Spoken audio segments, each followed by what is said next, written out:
Your services are no longer needed." The words struck me like a punch to the face, and my stomach dropped so hard I genuinely thought I might throw up right there, on the polished mahogany conference table I'd personally chosen 3 years ago. 15 years of my life. 15 damned years shaping this company from nothing. And they dismissed me with 7 words and empty stares. I looked around the table at men I'd worked beside for over a decade, men whose kids' birthday parties I'd attended, men who'd called me at 2 a.m. to fix disasters they created, yet now they couldn't even meet my eyes. Except Warren. CEO Warren Blackwood stared straight at me, his expression blank but failing to hide the slight twitch at the corner of his mouth. Satisfaction. "My name is Maggie Lanier. I'm 43 years old, and until 9:17 a.m. that Tuesday morning, I was the COO of Meridian Healthcare Solutions. Before I continue, drop a comment telling me where you're from and subscribe for more stories that'll make your heart race. We've decided to move the company in a different direction," Warren said with that rehearsed CEO authority that once impressed me. "Ethan will take over your role, effective immediately." Ethan. Donovan, the son-in-law who'd been here barely 7 months, the same man who asked me last week what HIPAA meant, the same guy given a VP title the day after marrying Warren's daughter, Kira. "I see," was all I managed, my voice distant.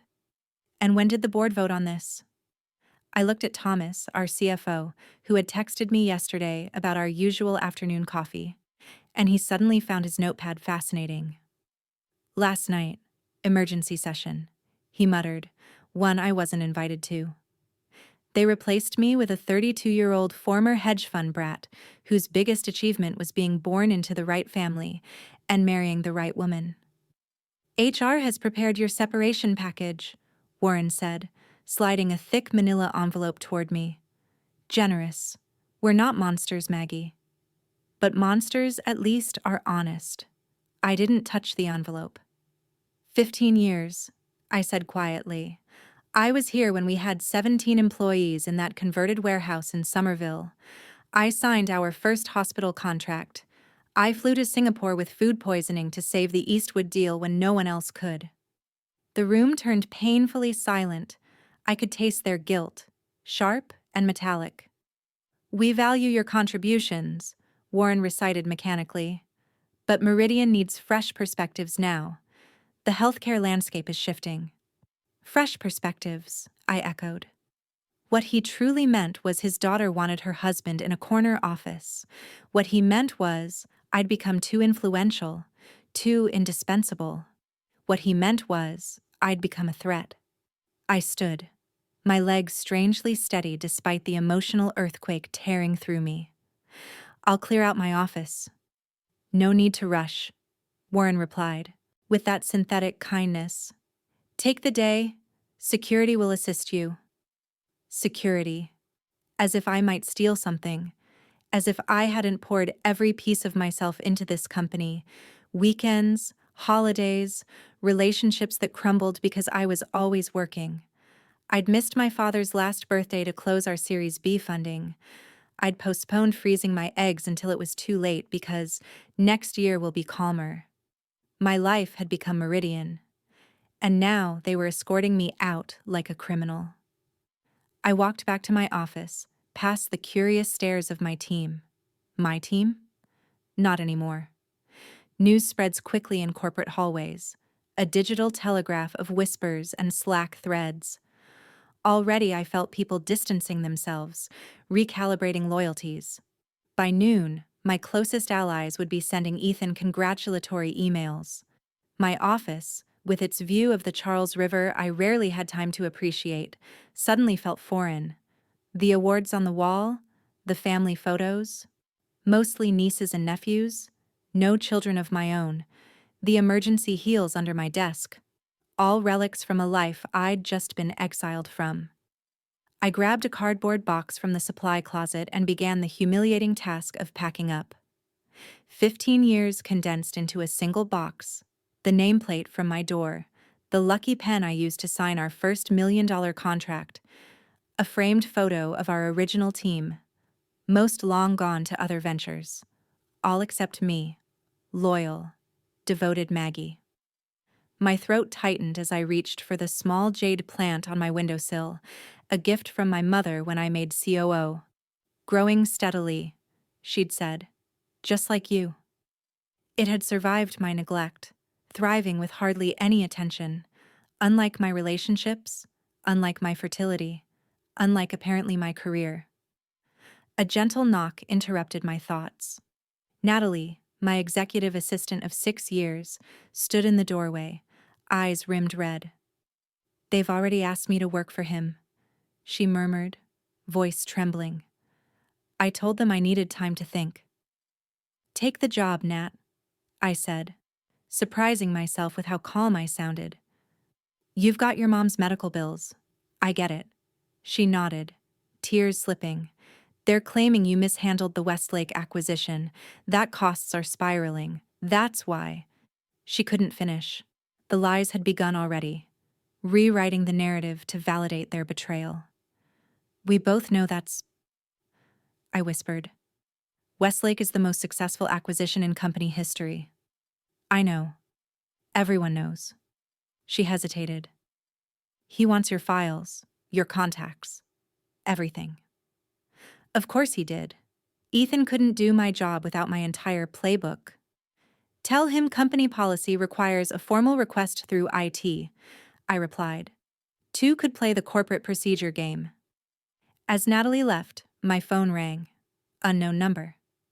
I nearly ignored it, unwilling to hear staged sympathy from coworkers too spineless to show up, but something nudged me to answer. "Maggie, Lanier," I said, my professional mask instinctively snapping into place. "Maggie, it's Josephine Vega." My breath stalled. Josephine Vega, CEO of Helios Medical Networks, Meridian's fiercest rival. The same woman Warren Blackwood liked to call that barracuda in a pantsuit. The woman whose innovations had been slicing into Meridian's market share for the past 2 years. "Josephine," I said cautiously, "this is unexpected." "I'll be straightforward," she replied, her voice sharp yet strangely warm. "I heard what happened. News travels quickly. I want to meet you today." My mind raced. Meeting with Meridian's biggest competitor on the very day I'd been fired would violate at least 3 clauses in my employment contract. But then again, I was no longer employed. "Why?" I asked. "Because Meridian just made the dumbest decision in their corporate lifespan, and I'd like to be the one who profits from it." She paused. "The Langham. 4 Harm the Tea Lounge. Come alone, and we'll discuss how to turn this setback into the best opportunity you've ever had." The line disconnected before I could reply. I sank into my chair, still technically mine for another hour, clutching my phone. Meridian had discarded me after 15 years of sacrifice and loyalty. 15 years of missed family moments, failed relationships, delayed dreams, all for a company that threw me away in favor of a man whose chief qualification was marrying the CEO's daughter. I glanced at the box holding my belongings, embarrassingly small for a lifetime of work, then at the jade plant, thriving despite everything. My phone buzzed with a message from security. "EA 20 minutes for escort." They couldn't even give me the dignity of walking out by myself. As the initial numbness ebbed, something else rose from deep within. Not just fury, not just pain, but something darker, more instinctive. They thought they could shove me aside, erase my impact, and I'd simply vanish. Warren had always misjudged me. It was his fatal flaw. He saw me as the dependable workhorse, the faithful lieutenant who would absorb the abuse and show up smiling. He never recognized the steel beneath. Never realized my agreeable demeanor was a choice, not a weakness. I picked up my phone and created a new contact for Josephine Vega, then slid the severance packet into my bag without opening it. Whatever they offered, it would never compensate for what they stole. Security arrived. 2 men I had personally approved the hiring of last year. They looked remorseful, but resolute. "We're just doing our job, Ms. Lanier," the older one said quietly. "I know, Paul," I answered, lifting my small box and straightening my spine. Everyone was just doing their job. As we moved through the main workspace, conversations halted, keyboards froze, and eyes trailed my final walk. Some sympathetic, most cautious, a few blatantly ambitious as they calculated how my downfall might open doors for them. Near the elevator, I spotted Ethan standing with 2 board members, already acting the part. His tailored suit couldn't disguise his inherent mediocrity. He nodded at me with practiced solemnity, the expression of a man pretending to embody a role he never earned.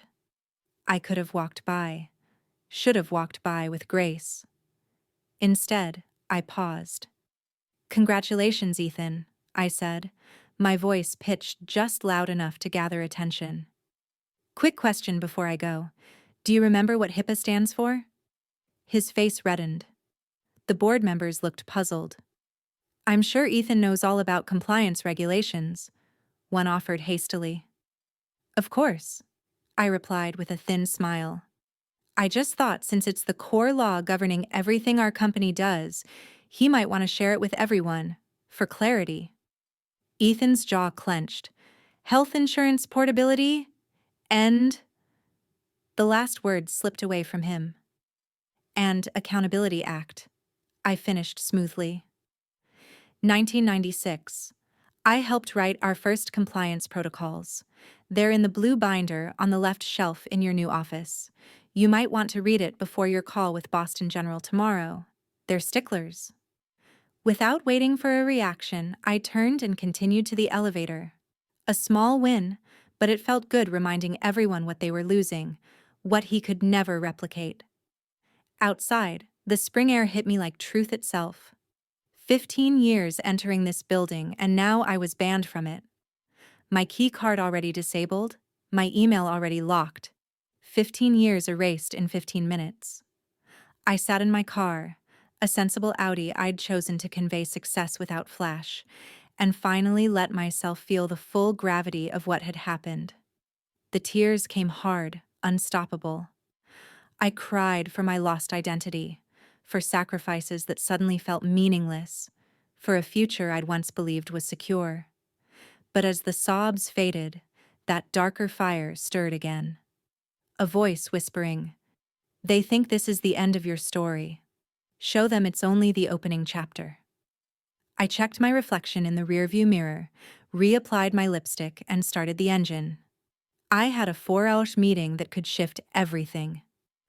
The Langham Hotel rose like an elegant challenge to Meridian's glass and steel rigidity, old money versus new tech. I felt oddly at ease among its polished wood and discreet service, maybe because both the hotel and I had witnessed empires rise without losing our dignity. In the tea lounge, Josephine Vega sat alone in a corner. At 55, she carried the assurance of a woman who had never apologized for her ambition.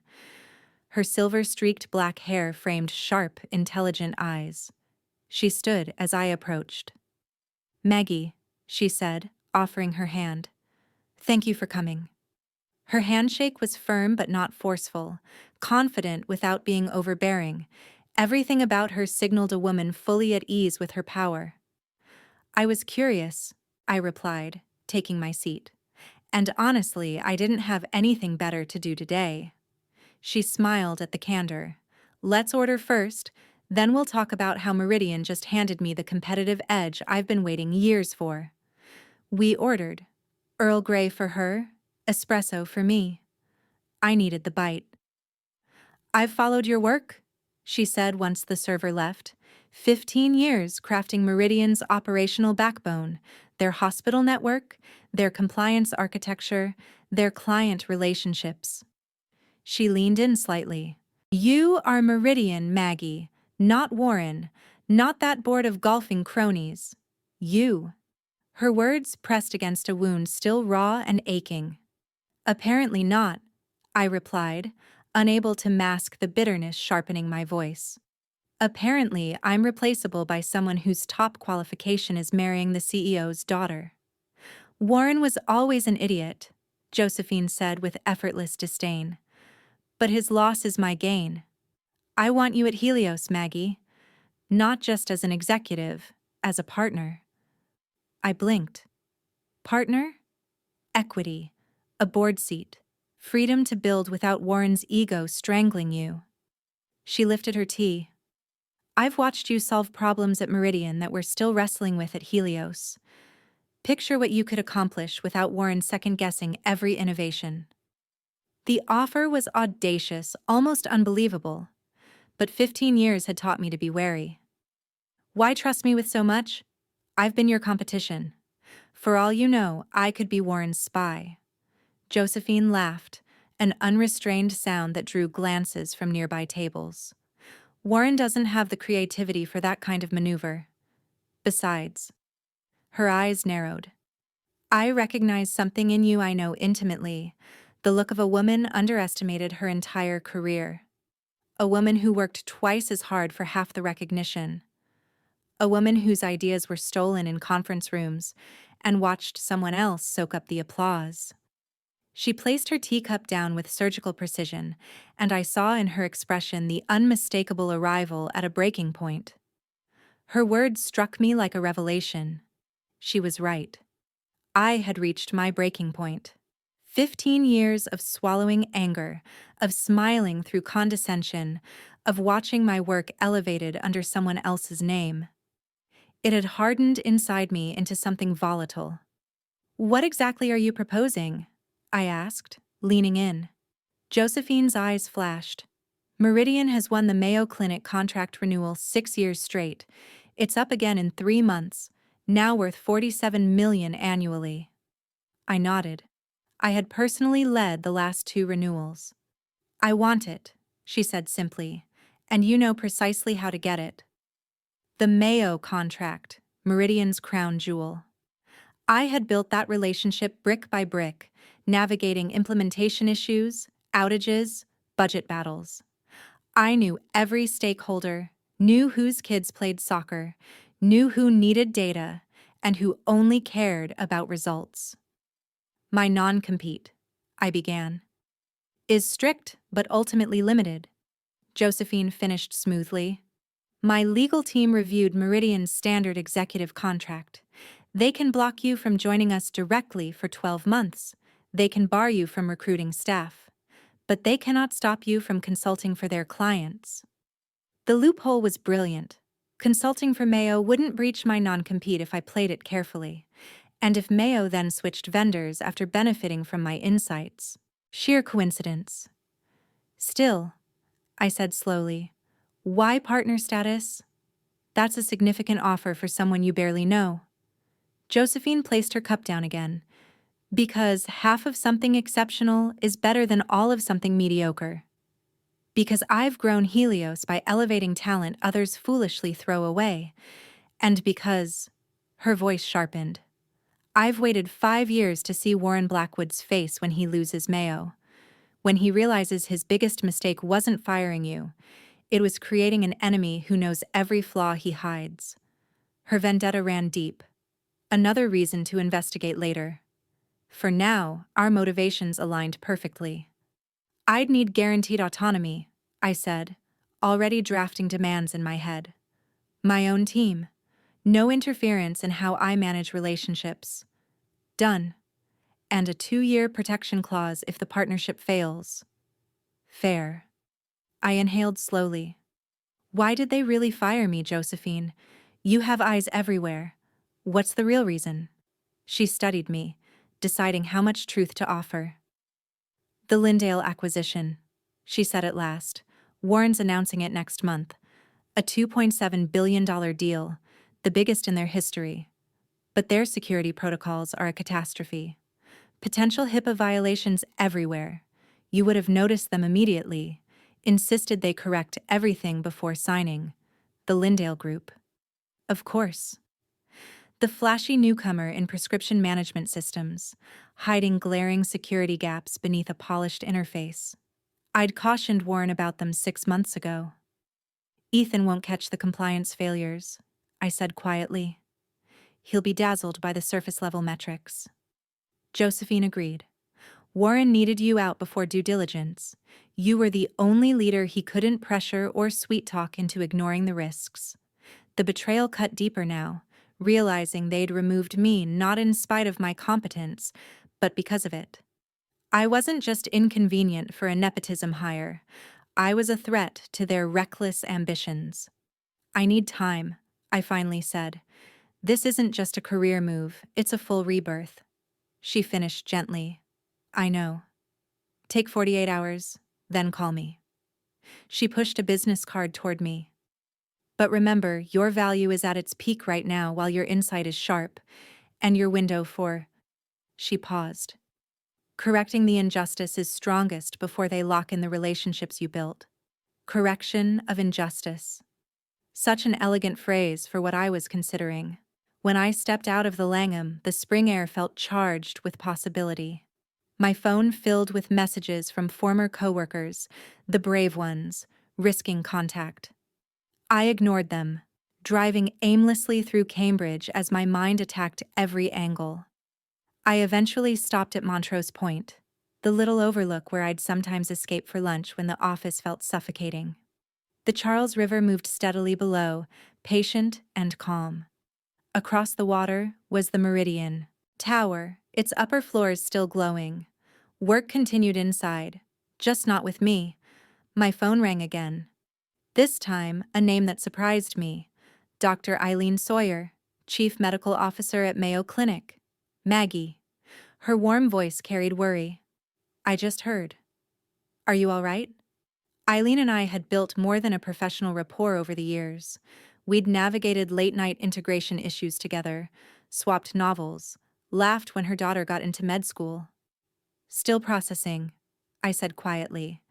How did you find out? Still processing, I admitted. How did you hear? Warren called personally to assure me nothing would change with our service. Her tone made it clear what she thought of that conversation. Said his son-in-law would personally take over the relationship. And I told him we'd need to evaluate our options before committing to renewal. The steel in her voice was unmistakable. Maggie, we chose Meridian because of you. Your understanding of our needs. Your transparency when problems arise. Your solutions not excuses approach. My chest swelled with vindication. That means a lot, Eileen. It's more than sentiment. The renewal starts in 3 months, but we're beginning vendor evaluation now. We'd value your insights given your unique perspective. It was as direct an invitation as she could ethically offer. I may be available for independent consulting soon, I said cautiously. Once I navigate my transition. Excellent. My assistant will reach out next week, she replied. Pausing, she added, For what it's worth, Maggie, their loss is someone else's gain. Remember that.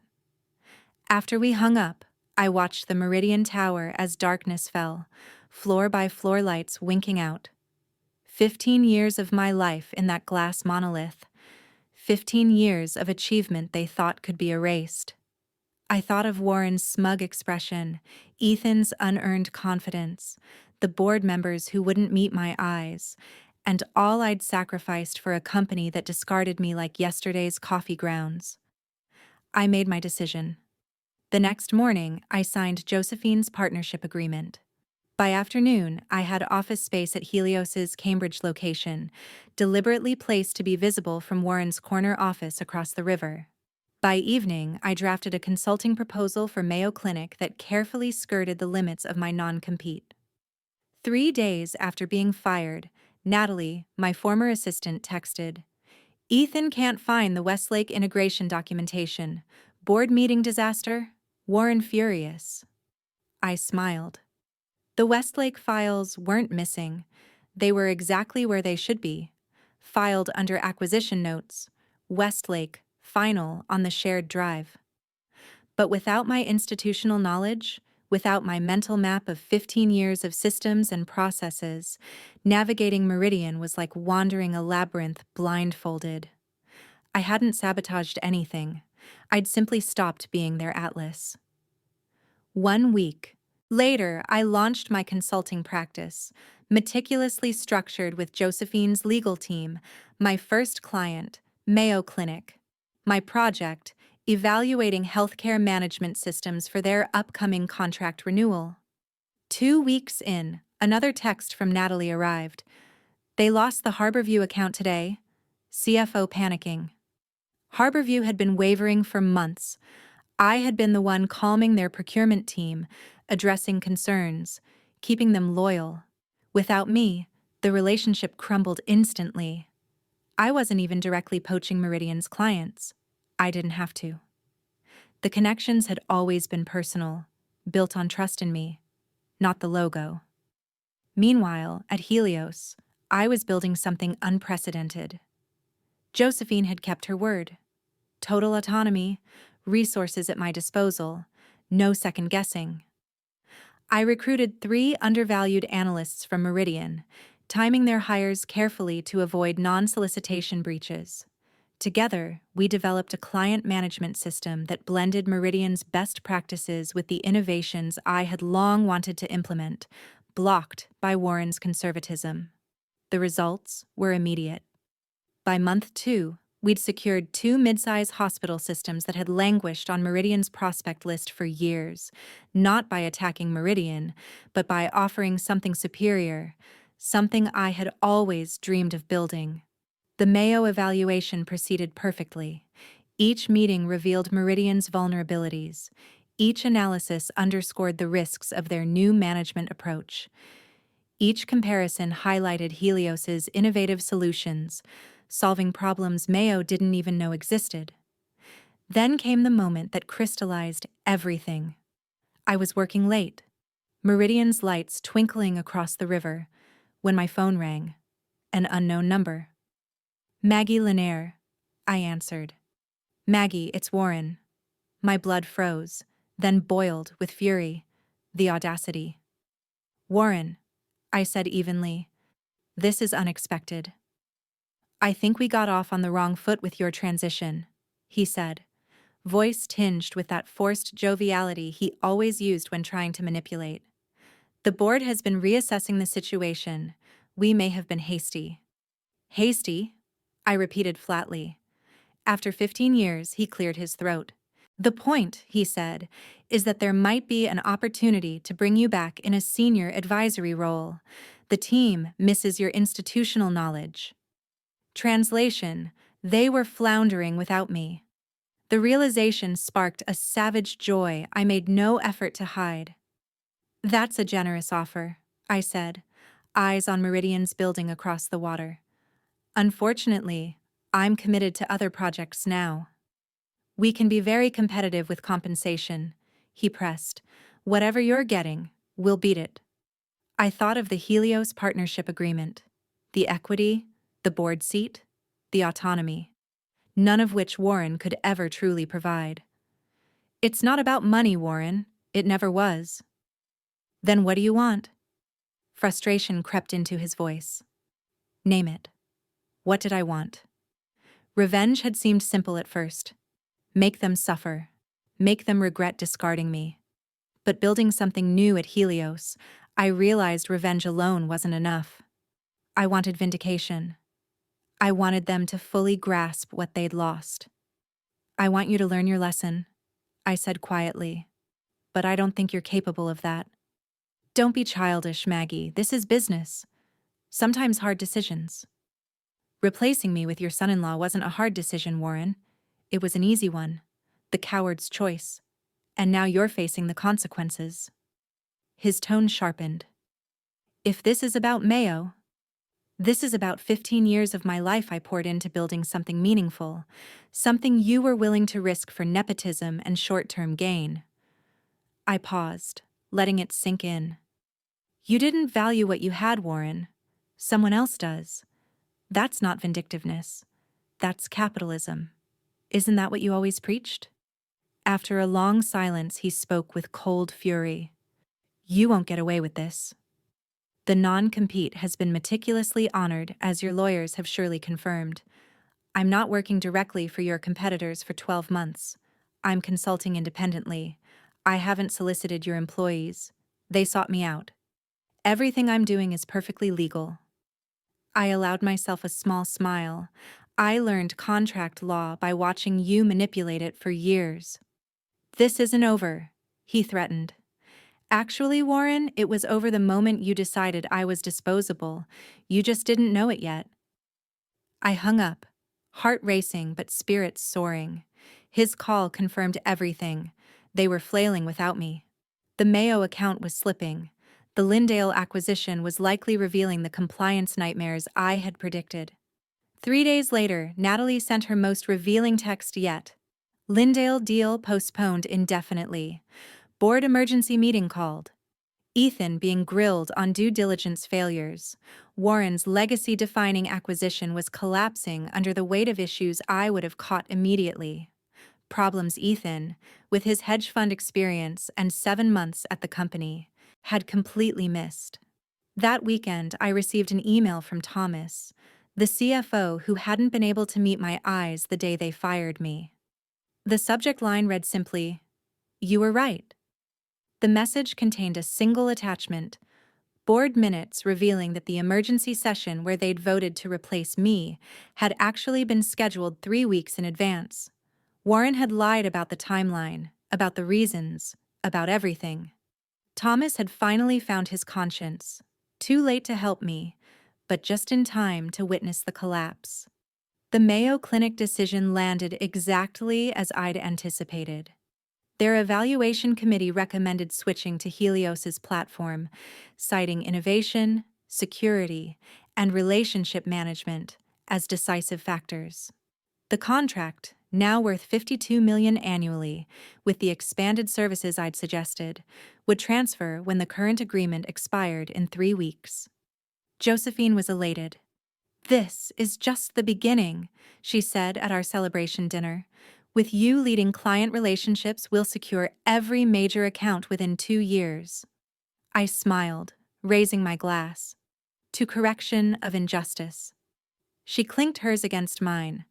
And to women who refuse to disappear when discarded. The next morning brought news I hadn't foreseen. Meridian's stock had dropped 22% on the Mayo loss announcement. Analysts were questioning the company's stability, and an anonymous source leaked to TechCrunch that the Lindale acquisition had failed due to catastrophic compliance oversight senior management had ignored. I hadn't leaked anything. I didn't need to. Truth surfaces when systems crack. By that afternoon, 3 more hospital networks had contacted me about evaluation consulting for their Meridian contracts. The avalanche had begun, not because I was actively attacking Meridian, but because I had stopped holding it together.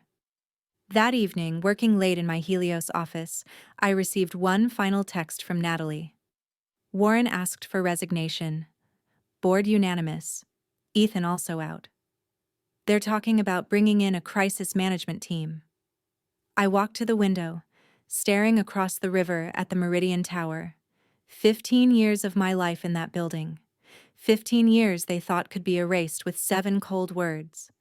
Your services are no longer required. I hadn't set out to destroy Warren or Meridian.